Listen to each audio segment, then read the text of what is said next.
같이 읽겠습니다. 야곱 족속의 우두머리들과 이스라엘 족속의 통치자들 곧 정의를 미워하고 정직한 것을 굽게 하는 자들아 원하노니 이 말을 들을지어다. 시온을 피로 예루살렘을 죄악으로 건축하는도다. 그들의 우두머리들은 뇌물을 위하여 재판하며 그들의 제사장들은 싹을 위하여 교훈하며 그들의 선지자들은 돈을 위하여 점을 치면서도 여호와를 의뢰하여 이르기를 여호와께서 우리 중에 계시지 아니하냐 재앙이 우리에게 임하지 아니하리라 하는도다.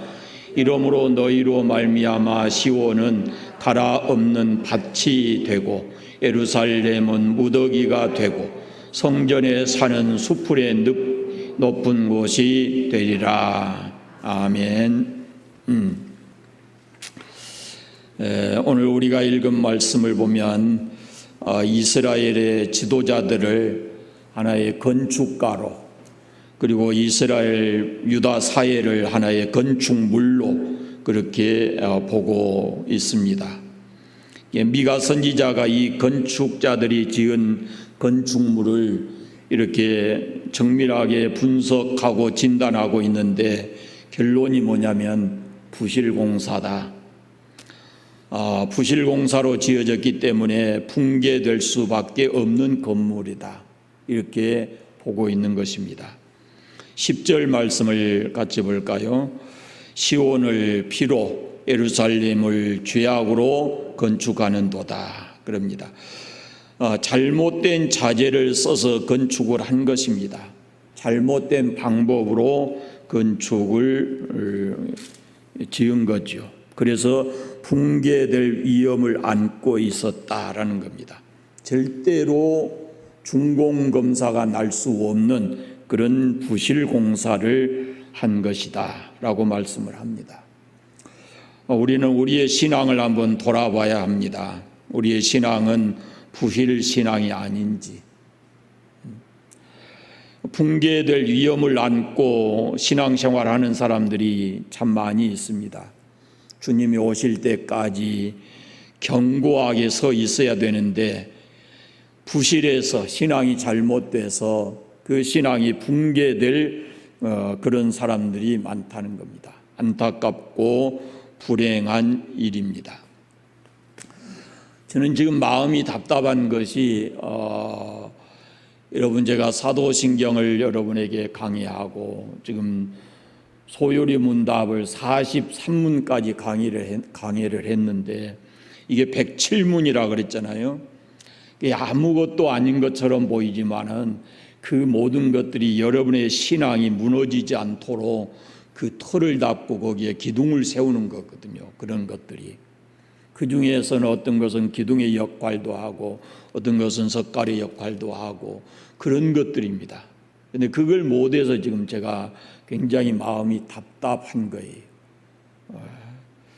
우리가 믿음의 집을 지을 때 확실하게 알 것이 있는데요. 가장 중요한 것이 뭐냐면은 터가 중요합니다. 터. 사도 바울이 고린도 교회에 편지할 때 이렇게 말합니다. 내게 주신 하나님의 은혜를 따라 내가 지혜로운 건축자와 같이 터를 닦아두매 다른 이가 그 위에 세우나 그러나 각각 어떻게 그 위에 세울까를 조심할지니 이 닦아둔 것 외에 능히 다른 터를 닦아둘 자가 없으니 이 터는 곧 예수 그리스도라 그럽니다. 믿음이 다 똑같은 것 같지만 그렇지 않습니다. 흔히 세상 사람들이 아무거나 하나 잘 믿고 내가 정성을 다 드리면 된다 이렇게 말하거든요. 그런데 믿음이 그 대상이 그 신앙을 좌우하는 겁니다. 믿음의 대상이 잘못되면 아무리 열정적인 믿음을 가지고 정성을 다 쏟아 놓아도 결국은 그 신앙은 무너지게 되어 있습니다. 내 믿음의 집은 예수 그리스도 터 위에 세워져야 된다라는 것입니다. 두 번째는 자재가 중요한데요. 우리의 믿음의 집은 하나님의 말씀으로 지어져야 그래야 견고합니다. 마태복음 7장에 예수님께서 누구든지 나의 이 말을 듣고 행하는 자는 반석 위에 집을 지은 지혜로운 사람 같다 그랬습니다. 하나님의 말씀이 우리 신앙의 설계도입니다. 그래서 그 말씀대로 지어져야 합니다. 그렇지 않으면 붕괴될 위험성이 있습니다. 여러분, 설계도대로 안 해가지고 건물이 무너지고 사람이 죽고 하는 것들을 우리가 보잖아요. 우리의 신앙이 바로 그렇습니다. 만약에 우리가 하나님의 말씀, 설계도대로 우리의 신앙의 집이 지어지지 않으면 우리의 신앙이 붕괴될 수 있다라는 것입니다. 바람이 불고 창수가 나고 그렇게 되면은 언젠가는 견고해 보였던 그 신앙의 집이 와르르 무너지게 돼 있는 거예요. 터가 중요하고 자재가 중요한 것이죠. 바울이 고린도 교회 계속해서 이런 말씀들을 합니다. 만일 누구든지 금이나 은이나 보석이나 나무나 풀이나 지푸로 이 터 위에 세우면 각 사람의 공적이 나타날 터인데 그날이 공적을 밝히리니 이는 불로 나타내고 그 불이 각 사람의 공적이 어떠한 것을 시험할 것임이라. 만일 누구든지 그 위에 세운 공적이 그대로 있으면 상을 받고 누구든지 그 공적이 불타면 해를 받으리니 그러나 자신은 구원을 받되 불 가운데서 받은 것 같으리라 그랬습니다. 예수 그리스도의 터 위에 세울 믿음의 집을 무엇으로 짓느냐라는 것이 중요하다라는 겁니다. 여러분, 교회도 그렇습니다. 우리 개인의 신앙도 그렇지만 교회도 그렇습니다. 하나님의 교회는 하나님의 말씀대로 지어져야 합니다. 거기에 어떤 체계적인 조직이라든지 인간적인 방법으로 교회가 세워지는 것이 아니고 그렇게 세워서는 안 되고 하나님의 말씀으로 지어져야 합니다. 천지는 없어져도 하나님의 말씀은 결코 없어지지 아니하기 때문에 그렇습니다. 세상의 것은 모두가 다 때가 되면 바뀌게 되어 있습니다. 앞서 말씀드린 대로 자재에 따라서 교회가 달라질 수 있다라는 겁니다. 어떤 사람은 금이나 은이나 보석으로 짓고 어떤 사람은 나무나 풀이나 집으로 세우는데 중요한 것은 불로 그 공력을 시험할 때가 오는데 불타버리면 남아있으면 상을 받고 불타버리면 상은커녕 오히려 해를 받는다 이렇게 말씀하고 있습니다.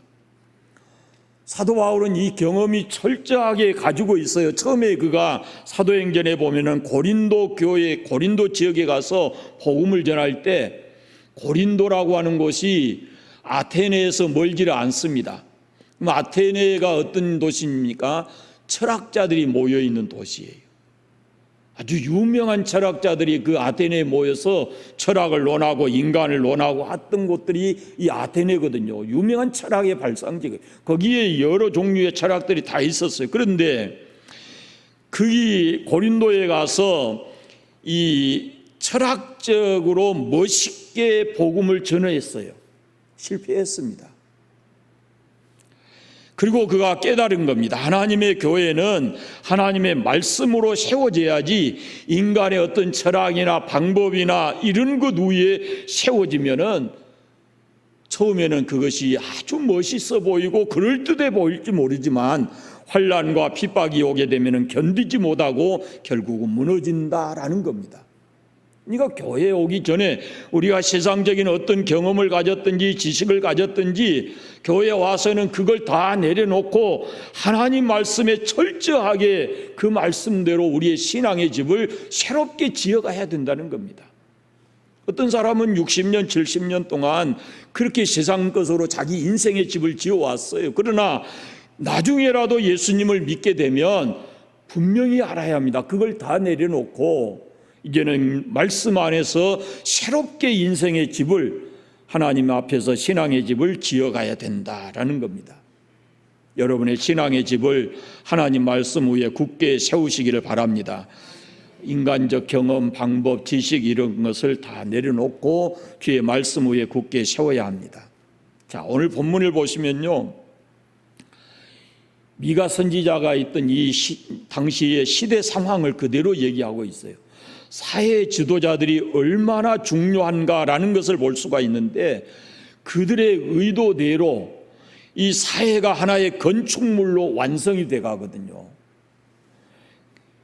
어떤 사람이 국가의 리더자이냐 따라서 그 국가의 모습이 달라지는 거잖아요. 그것과 같습니다. 9절을 한번 읽어보겠습니다. 야곱 족속의 우두머리들과 이스라엘 족속의 통치자들 곧 정의를 미워하고 정직한 것을 굽게 하는 자들아 원하노니 이 말을 들을지어다. 우두머리 통치자들이 누굽니까? 그 사회 지도자들이거든요.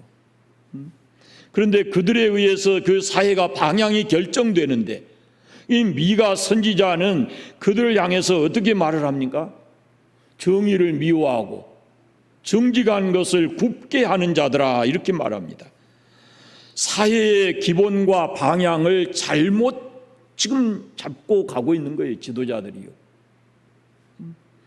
정의가 없는 사회를 만들고 부정직한 사회를 만들어가고 있다, 그 말입니다. 사회 지도자들이. 지금도 마찬가지예요. 지금도 정치, 경제, 종교, 이 지도자들이요, 어떤 생각을 가지고 그 방향을 어떻게 잡느냐에 따라서 국가의 운명이 달라지는 거고, 그것이 사회가 달라지는 거거든요. 그런데 이때 당시에 이 사람들이 정의가 없는 사회, 정의를 미워하고 그래요. 부정직한 사회, 정직한 것을 굽게 만들어버리는 그런 지도자들이 그 정신을 가지고 있었다, 그런 말이에요. 여러분, 우리가 이 말은 한 국가의 지금 이야기입니다만은 이걸 조금 더 우리에게 피부에 와닿게 제가 이렇게 말씀드려 볼게요. 여러분의 가정의 근본과 방향이 여러분에 의해서 결정된다는 사실을 알아야 합니다. 부모가 쓰는 언어에 따라서 그 가정의 자녀들의 언어가 달라져요. 그리고 부모가 부정직하게 되면은 그 가정의 자녀들도 은연중에 그 부정직한 것을 배우게 되는 겁니다. 부모가 시간 개념이 없으면 자녀들도 시간 안 지키는 사람이 되는 거예요.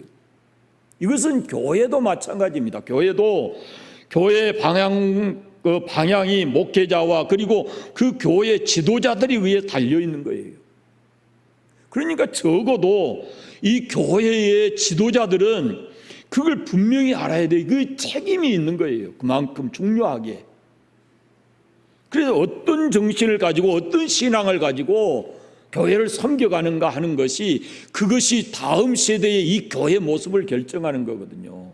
그래서 목회자가 중요하고 교회 항존 직분자들이 중요한 거예요. 처음 나온 사람들이 은연중에 그런 사람들의 말을 배우고 그런 사람들의 행위를 따라가는 겁니다. 본문에 정의를 미워하고 그랬는데, 이 정의라는 게 뭡니까? 모든 사람이 불평, 불만이 없게 만드는 것이거든요. 그런데 지도자들이 이런 정의를 미워한다라는 겁니다. 다시 말씀드리면 지도자들이 자기가 가지고 있는 힘을 가지고, 우리가 앞서 보았지만은 자기 배를 채운다는 거예요. 오늘 말씀에도 계속 나와요. 그러니까 사회가 점점 불평이 많아지고 여기저기서 불만의 소리가 터져 나오게 되어 있다라는 겁니다. 그렇게 불만의 소리가 나온다고라는 것은, 이것은 곧 사회 기반이 약해져 가고 흔들리고 있다라는 말씀이에요. 정직한 것을 굽게 만드는 일을 지도자가 앞장서서 하고 있다라는 것, 이것이 그 사회의 선지자가 하나님 말씀에 붙여서 보니까 그렇더라는 거죠. 10절 말씀을 다시 한번 읽어보겠습니다. 시온을 피로 예루살렘을 죄악으로 건축하는도다. 겉으로 보기에는 잘 지어진 건물처럼 보이지만요, 정의가 없고 정직함이 없는 그런 건축물이 세워져 가고 있다라는 겁니다. 하나님께서 원하시는 게 뭡니까? 정의가 있고 정직한 사회를 원하는 거죠. 하나님께서 원하시는 사람이 어떤 사람입니까? 정의롭고 정의를 사랑하고 정의를 미워하는 것이 아니고 정의를 사랑하고 정직하게 살아가는 그런 사람을 하나님께서 원하시는 겁니다. 이 말씀에 비추어서 나는 하나님이 원하시는 건축물로 지어져 가고 있는가라는 것을 생각해 보십시오. 이 두 가지만 놓고 볼 때 나는 정의를 사랑하는 사람인가, 나는 정직한 사람인가 라는 것을 한 번쯤은 생각해 보셔야 합니다. 하나님께서는 유다와 예루살렘을 보고 크게 실망하셨음을 보게 되는 겁니다. 겉모습은 페인트 칠을 잘해서 아름답게 보이는 건축물이지만은 그 속에 온통 썩고 병들고 냄새나는 것들로 가득 차 있었다 그 말입니다. 가장 든든히 서 있어야 될 두 기둥이 잘못되어 있다고 말입니다. 정의와 정직이라고 하는 이것이 중요한 기둥인데 이것이 지금 다 잘못되어 있다고 말입니다. 오히려 이 정의와 정직은 없어져 버리고 피와 죄악을 기둥으로 삼아서 그 건물들이 지어져 가고 있다, 그렇게 표현하고 있어요. 이거 얼마나 하나님 앞에 위험한 건축물인가라는 겁니다. 여러분, 우리의 신앙의 두 기둥이 뭔지 아십니까? 우리 신앙의 두 기둥은 예수 그리스도의 십자가와 부활입니다. 우리의 신앙의 이 두 기둥이 견고하게 서 있어야 합니다. 우리가 십자가 앞에 바로 나아갈 때 우리의 죄 문제, 우리의 인생의 뿌리를 뒤흔들 수 있고 우리를 영원히 멸망시킬 수 있는 그 죄 문제가 십자가 앞에 나가야 해결되는 겁니다. 그리고 예수 그리스도의 부활, 그 부활하신 주님을 만날 때 우리는 새로운 생명을 가지고 이제는 내가 하나님의 자녀라는 정체성을 가지고 새로운 가치관, 세상을 보는 가치관이 달라지고 그리고 삶이 달라지는 것이에요. 그래서 이 십자가와 부활이라고 하는 두 기둥이 우리 인생의 신앙의 집을 지어가는 중요한 기둥이라는 겁니다. 기둥이 없는 신앙은 대단히 위험한 신앙이에요.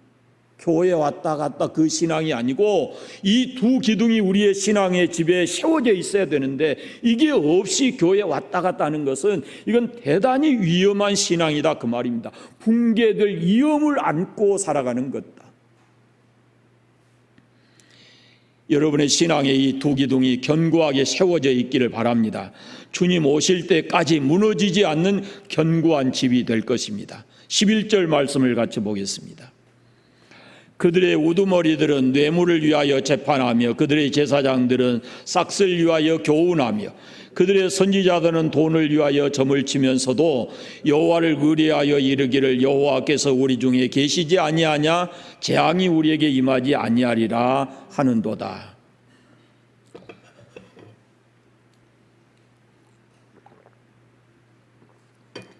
여기 세 부류의 지도자들이 나오죠.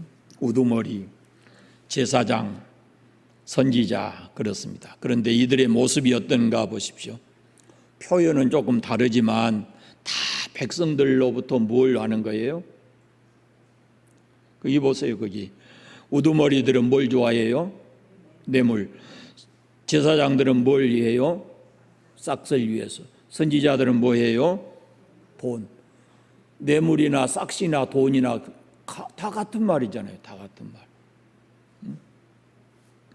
표현은 다르지만 다 이 백성들로부터 돈을 뜯어낸다는 것이에요.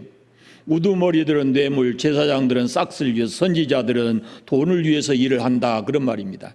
그러다 보니까 돈을 많이 갖다 주면은 재판에 이길 사람도 지고 질 사람도 이기고 이런 상황이 온다는 거죠. 그 재판이 이게 달라져 버리면 그 사회 기반은 완전히 무너지는 거예요. 마지막까지 남아 있어야 될 공의, 정의가 남아 있어야 될 곳이 어디냐면은 재판이거든요. 근데 그게 이렇게 뇌물로 인해서 그게 굽게 돼 버리면은 그 나라는 기대할 수 있는 나라가 아닌 것이죠. 제사장들이 돈을 보고 교훈이 달라진다 그러고, 그런데 이것이 제사장으로서는 가져서는 안 될 삶이거든요. 또 선지자들 또 돈만 많이 주면은 좋은 말을 막 해준다는 거예요. 이렇게 말합니다. 하나님께서 우리 중에 계시지 아니하냐.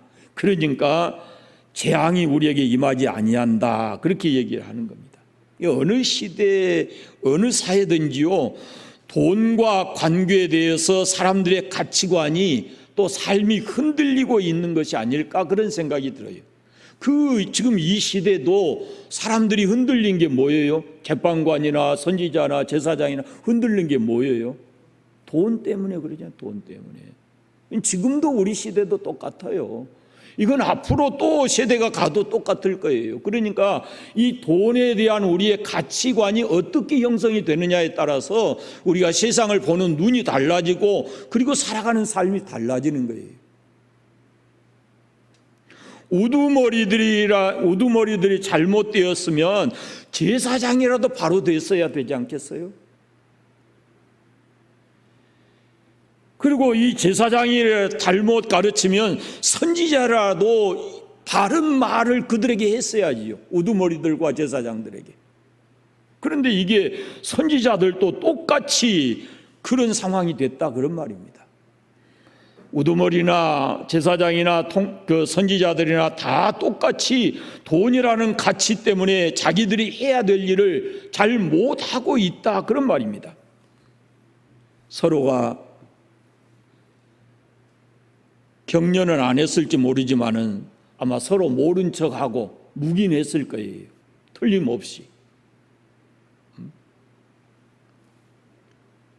제 생각에는 그러거든요. 통치자들이 잘못하면 이 당시 제사장이라도 바로 서야 되고, 제사장이 잘못하면 선지자들이 하나님의 말씀으로 그들을 책망하고 바르게 했어야 되는데 이게 그냥 온통 다 무너져 버렸으니까요. 여러분, 우리 사회의 문제들이 무엇 때문입니까? 뇌물. 평상시에 아무 문제 없어 보이다가도 사고가 터지고 나면은 그게 다 얽히고 얽혀 있는 게 무엇 때문이냐면은 돈과 얽혀져 있는 것을 우리가 보게 되잖아요. 업주와 경찰관이 서로 이렇게 결탁이 되어 있는 것도 보고, 재판도 그 사람의 사회적 지위와 돈 때문에 달라지는 경우도 있고, 이것이 오늘 우리 사회의 문제 아니겠어요? 박사학위를 가져도 교수로 들어가려면 몇 천만의 돈을 내야 교수로 채용이 된다고 하니까, 그렇게 채용이 돼서 그 사람이 학교 가서 정직하게 아이들을 가르치겠습니까? 그런 교수들이 학교 가서 무슨 생각을 가지겠어요? 이게 오늘 우리 사회 지도자들의 모습이거든요. 그들의 가치가 무엇일까 하는 걸 생각해 보세요. 그들을 움직이는 가치기는 돈입니다. 돈이 있는 곳에 사람들이 몰리잖아요. 그럼 오늘날 종교 지도자들은 어떻습니까? 정의롭습니까? 정직합니까? 다시 한번 우리가 신앙을, 하나님을 믿는, 내 모든 생각과 삶을 아신다고 하는 그 하나님을 우리가 믿는 사람들인데, 그 하나님 앞에서 나는 어떤 모습인가라는 것을 우리가 생각을 해야 합니다. 여러분, 악의 고리가 서로 연결되어 있습니다. 그것이 문제입니다. 저를 비롯해서 오늘 우리 사이에 또 하나 문제가 있다고 보는데, 그것은 불의를 보고도 못 본 척하고 지나가는 겁니다. 내게 돌아올 해 때문에 그렇죠. 눈을 감아버립니다. 자녀들이 어려서 거짓말을 해도 그걸 그냥 모른 척하고 넘어가기 때문에 자녀들이 거짓말에 대한 죄의식이 없어요. 그냥 무관심, 묵인이 우리 사회에 정의롭지 못하고 부정직한 사회로 만들어가고 있다라는 그런 말씀입니다. 선지자들이 뭐라 하는가 보십시오. 여호와께서 우리 중에 계시지 아니하냐, 재앙이 우리에게 임하지 아니하리라, 이렇게 얘기합니다. 여러분, 죄는 절대로 감추어지지 않습니다. 감출 수 없습니다. 하나님께서는 반드시 그 죄를 찾아내서 죄를 심판하시는 분입니다. 그런데 선지자가 뭐라고 말합니까? 하나님이 우리 중에 계시지 아니하냐? 하나님께서 우리 중에 계신다고 그렇게 말을 합니다. 그런데 하나님은 죄를 회개하는 자와 함께 계시고 그들 중에 계시지, 죄를 감춰놓고 있는 그 사람과 하나님이 같이 계시는 게 아니거든요. 근데 죄는 그대로 다 놔두고 속은 썩고 부패하고 그러면서 겉모습만 번지르하게 해놓고 하나님이 나와 함께 계신다라고 생각하는 것은 착각이라는 거죠. 거짓된 메시지입니다. 이것은 선지자들이 지금 거짓된 메시지를 하고 있는 거예요. 죄 가운데 있는 자에게는 하나님의 심판이 있지 하나님의 재앙이 따라오는 것이지, 하나님이 우리 중에 계시지 않냐 재앙이 없으리라 이렇게 말하는 거거든요. 여러분, 하나님이 나와 함께 계시면 나에게는 죄에 대한 두려움이 없어집니다. 그리고 죄의 사함에 대한 확신과 동시에 기쁨이 따라오는 거죠. 두려움은 사라지고 기쁨이 찾아오는 거예요. 정말 내가 죄를 회개했다면 하나님이 나와 함께 하실 것이고, 그때 나는 하나님의 심판으로부터 자유하게 되는 겁니다. 죄인이 예수님의 십자가 보혈을 믿으면 그 순간에 죄의 심판으로부터 내가 벗어나기 때문에 나는 자유하게 되잖아요. 로마서 8장 1절에 있는 대로. 그러므로 이제 그리스도 예수 안에 있는 자에게는 결코 정죄함이 없느니라, 그렇게 말씀하고 있어요. 예수님이 누굽니까? 예수님이 임마누엘이에요. 하나님이 우리와 함께 계신다는 겁니다. 죄를 회개하고 예수님을 내 마음에 영접하는 거, 그 임마누엘, 그때가 임마누엘이에요. 하나님이 나와 함께 하시는 거예요. 근데 죄를 회개하지도 않는 사람에게 예수님이 그 마음에 들어갑니까? 그 임마누엘이 됩니까? 안 되잖아요. 그러니 우리가 예수님이 죄를 회개하고 예수님을 내 마음에 모셔드리게 되면 그때는 이제 죄에 대한 두려움이 없어지고 예수님이 내 마음에 오심으로 인해서 이제는 그때로부터는 두려움이 아니라 기쁨이 우리 안에 있게 되는 것입니다. 죄 사함의 기쁨, 구원의 기쁨을 우리가 가지고 살아가게 되는 것이다라는 겁니다. 죄를 그대로 두고 하나님이 나와 함께 계실 거다, 그건 착각입니다. 죄를 계속 지으면서 하나님이 심판이 없을 거라고, 그 어리석은 생각입니다.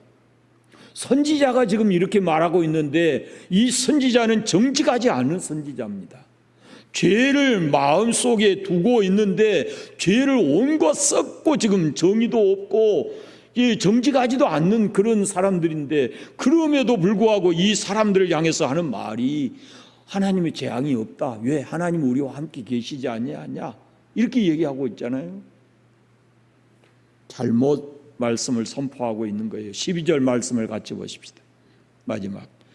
이러므로 너희로 말미암아 시온은 갈아엎는 밭같이 되고 예루살렘은 무더기가 되고 성전에 사는 수풀의 높은 곳이 되리라. 시온과 예루살렘이 어떻게 된다 그래요?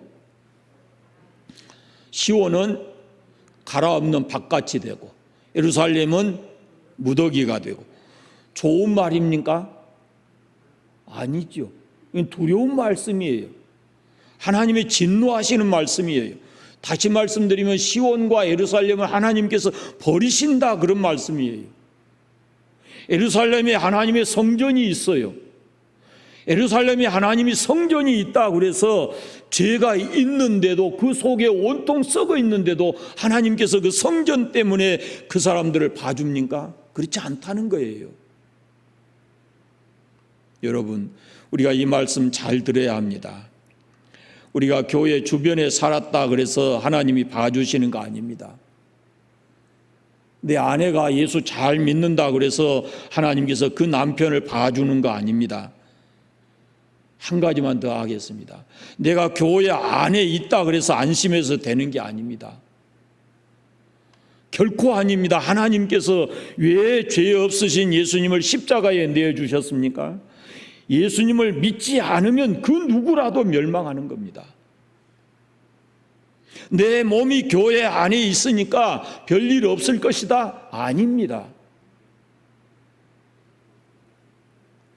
하나님께서 우리의 몸과 함께 우리의 삶을 원하시는데, 내가 진실로 죄를 회개하고 하나님이 원하시는 그런 삶을 살아갈 때 하나님이 그때 나와 함께 계시는 것이고, 예수님을 영접해서 내 죄가 사함을 받지 못하면 내 몸이 비록 교회 안에 있을지라도 그 속은 완전히 예수의 사람이 되어 있지 않는 겁니다.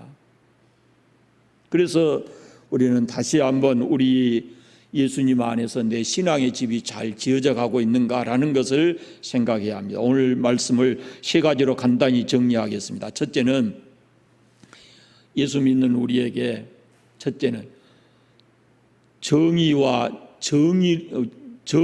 정직한 삶을 살라는 겁니다. 정의롭고 정직한 삶을 살라고. 우리가 한평생 건축가로 집을 지은 것과 같은 삶을 사는데 잘못된 기둥을 세워서 부실 공사를 하지 말아야 된다는 겁니다. 더욱이 신앙을 가진 사람은 그가 누구든지 어디에 살든지 예수 그리스도를 믿는 사람은 정의와 정직한 삶을 살아야 된다라는 겁니다. 두 번째, 예수 믿는 사람은 돈을 위해서 사는 것이 아니라는 겁니다. 가치관을 거기 두면 안 된다는 거예요. 그 사람이 세상에서 어떤 자리에 있든지 교회 안에서 어떤 직분을 가졌든지 우리가 세상 사는 동안에 하는 일이 각각 다를 수는 있지만 적어도 예수 믿는 사람은 바른 가치관을 가져야 되는데 돈이 최우선의 가치가 돼서는 안 된다는 겁니다. 그러면은 잘 살 수가 없는 거예요. 사는 동안 우리가 돈이 필요하겠지만, 그래서 이 일 저 일도 하겠지만, 그러나 무슨 일을 하든지 바르게 해야 되고 돈 때문에 그 일을 그릇 행해서는 안 된다는 거예요. 우리가 항상 머릿속에 두어야 될 것은 우리의 모든 행위에 대해서 하나님이 심판하신다라는 것을 잊지 말아야 됩니다. 세 번째, 마지막으로는 교회 다닌다 그래서 안심하지 말라는 겁니다. 교회 다니는 것이 중요한 게 아니고 정말로 예수 그리스도를 내 구주로 믿고 죄 사함을 받았느냐 하는 이것이 중요하다는 겁니다. 이 세 가지를 여러분의 신앙과 삶을 이렇게 확인을 해서 정리를 해보시기 바랍니다. 그래서 오늘 말씀이 단순히 이스라엘 정치, 종교 지도자들을 향한 말씀이 아니라 오늘 나에게 주신 내 삶의 이 말씀이 우리 신앙에 큰 울림이 되는 그런 메시지가 됐으면 좋겠습니다. 기도하겠습니다. 하나님 아버지, 감사합니다. 하나님께서 우리를 멸망의 자리에서 구원해 하나님 자녀 되게 하시고 이제 하나님 나라에 소망을 두고 살아가는 하나님 자녀 되게 하셨으니 우리가 이 땅에 남아있는 삶을 살 때 하나님 앞에 부끄럽지 않게 하시고 올바른 신앙의 가치관을 가지고 바른 신앙의 집을 지어가며 살아갈 수 있도록 은혜 주시기를 원하옵고 기도합니다. 하나님 아버지, 세상이 너무도 어렵고 힘듭니다. 성도들 한 사람 한 사람 붙들어 주셔서 어떤 상황에서도 낭망하지 않고 하나님 의지하고 믿음으로 승리하는 삶을 살아갈 수 있도록 은혜 베풀어 주옵소서. 주일이 돌아올 때까지 언제 어디서나 하나님 나와 함께 계심을 믿고 주 안에서 평안한 삶을 살아갈 수 있도록 은혜를 덧입혀 주옵소서. 예수님의 이름으로 기도드립니다. 아멘.